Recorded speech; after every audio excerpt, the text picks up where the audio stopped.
It is 11:30 p.m. The lights are out. Your head hits the pillow. The house is finally, completely, perfectly quiet. And that silence is absolutely deafening. The second the external world goes still, your internal world ignites.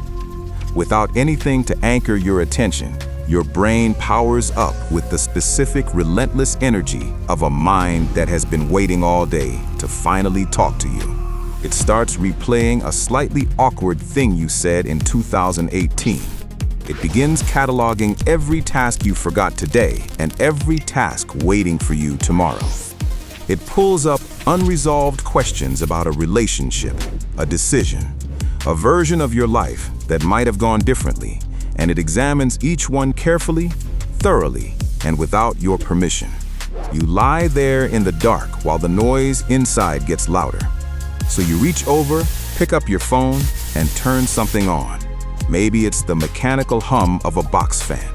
Maybe it's a podcast you've already heard 10 times. Maybe it's a familiar sitcom playing softly in the background. And almost instantly, the stadium goes quiet. Your shoulders drop. Your breathing slows.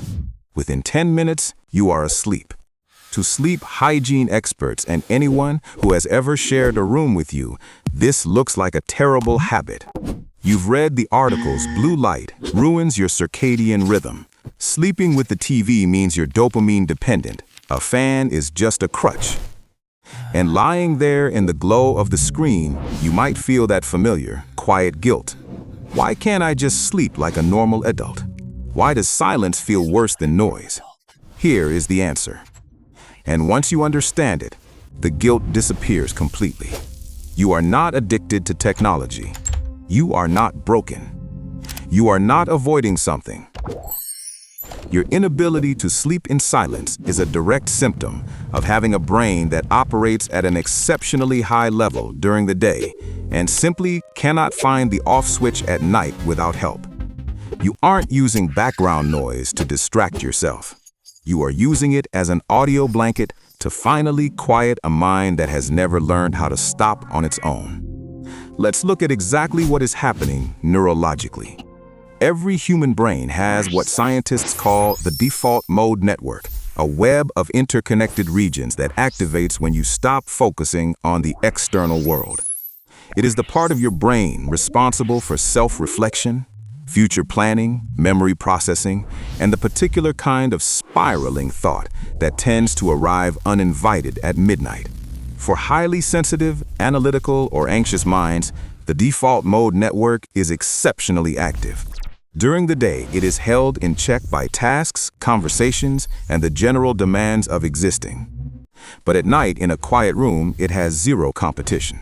It takes over completely.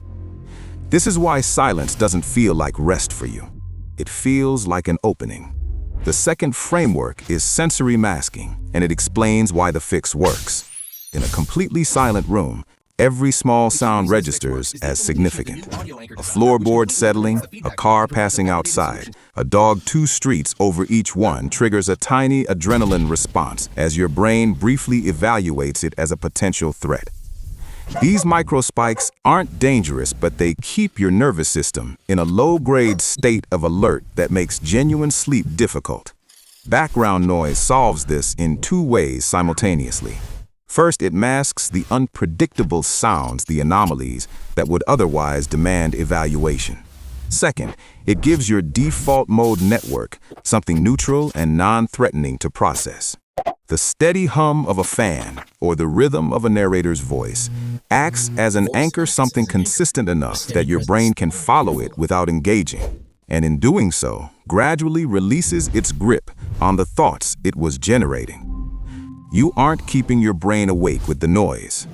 You are giving it a gentle, predictable current to drift along until it finally lets go.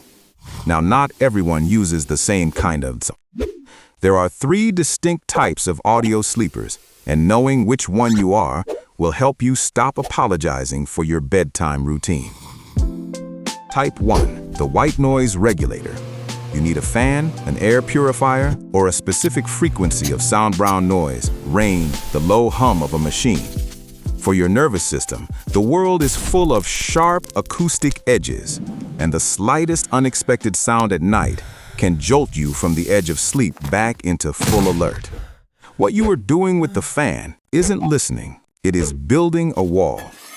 A continuous broadband layer of sound that blurs the boundary between your bedroom and the unpredictable world outside it. Inside that wall, the sudden creak, the passing car, the neighbor's door, none of it penetrates. Your nervous system registers the constancy and, for perhaps the first time all day, decides that nothing out there requires its attention. That is the signal it needs to finally stand down. Type 2, the monologue hijacker. You cannot sleep without a podcast, an audiobook, or a documentary running in your ear, and the topic almost doesn't matter. What matters is the voice. You are a chronic, relentless internal narrator, and you have learned from hard experience that leaving yourself alone with your own thoughts at night is an invitation to spend 3 hours dismantling every decision you've made in the past decade. So you found a solution of elegant simplicity. You hire a babysitter for your brain. Someone else's voice, someone else's narrative, someone else's train of thought, and your mind, which cannot resist following a story, climbs aboard and rides it gently into sleep. The thoughts don't disappear. They just stop being yours for long enough for your body to rest. Type 3, the virtual tribe seeker. You need the television on specifically something familiar, something you've seen enough times that it requires nothing from you. The Office, Friends, a cooking show you know by heart. And there is a reason this works that goes far deeper than comfort or habit. For the vast majority of human evolutionary history, people did not sleep alone in silent rooms. They slept in groups, surrounded by the low murmur of voices, the sound of fire, the ambient presence of their community. Total silence, evolutionarily speaking, meant isolation, and isolation meant danger. Your brain inherited that wiring. The voices from the television don't keep you awake. They tell your oldest, deepest survival instinct exactly what it needs to hear. The tribe is here. Someone is keeping watch. You are safe to close your eyes. You aren't watching TV to fall asleep. You are recreating the conditions under which humans have always slept best. People call this a crutch. They say you're dependent, avoidant, overstimulated. But here is what they are missing. The brain that cannot sleep in silence is the same brain that spends the day noticing everything, feeling everything, and processing the world at a depth that most people simply don't access. Your default mode network isn't overactive because something is wrong with you. It is overactive because you are genuinely engaged with your own life, with its complexity, its unresolved questions, its possibilities. High-output minds don't power down easily. They need a transition, a landing strip, something to guide them from the altitude of the day down to the stillness of sleep. You figured that out intuitively, without a prescription, without a protocol, without anyone telling you how you built yourself an environment that works. That is not a bad habit. That is self-knowledge in practice. So the next time someone tells you to just sleep in the quiet, smile, nod, and go turn your fan back on. You are allowed to design your bedroom for your brain, not for someone else's idea of what sleep should look like. The rest you get matters infinitely more than the method you use to find it. So tell me, which one are you? The white noise regulator, the monologue hijacker, or the virtual tribe seeker? Drop your type in the comments. I read every single one. If this video took some of that guilt off your shoulders and made you feel understood, hit that subscribe button. And if you want to keep these deep dives going, hit the join button to become a channel member. It genuinely means the world.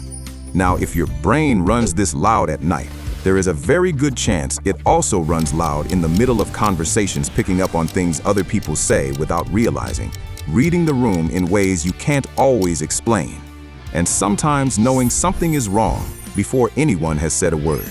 Click the video on your screen right now to find out the real psychology behind people who read between the lines, why your brain detects what others miss, and why that ability is far more powerful than you've been told. I'll see you there.